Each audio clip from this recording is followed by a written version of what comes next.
नमस्कार मित्रांनो, शानूआई फार्मवर तुमचे मनापासून सहर्ष स्वागत आहे. मी दिनेश कोळी.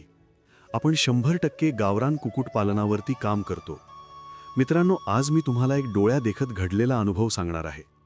आपल्या कुक्कुटपालन व्यवसायात पक्ष्यांची प्रकृती हीच सर्वात महत्त्वाची असते. आज माझ्या शेतात आपल्या फार्मवर कोंबडीचं एक पिल्लू पूर्णपणे गळालं होतं आणि अक्षरशः मरण्याच्या अवस्थेत होतं. त्याला साधा जीवही नव्हता. पण अशा वेळी धीर न सोडता मी त्याला व्हिडिओमध्ये दिसत असलेले औषध टोचले आणि पॅरासिटामोल लिक्विड 2 थेंब पाजले. याचा परिणाम बघा. अवघ्या 1 तासात तेच पिल्लू आता व्यवस्थित चालायला लागले आणि स्वतःहून चाराही खायला लागले. तुम्ही स्वतः या व्हिडिओमध्ये हा बदल पाहू शकता. जर आपण अशाच प्रकारे वेळेवर उपचार करून आपले पक्षी वाचवले तरच आपण आपला हा व्यवसाय यशस्वी करू शकतो. अशाच नवनवीन आणि उपयुक्त माहितीसाठी आपल्या शानूआई फार्म या पानाला नक्कीच जोडून रहा. आपला अनमोल वेळ दिल्याबद्दल धन्यवाद.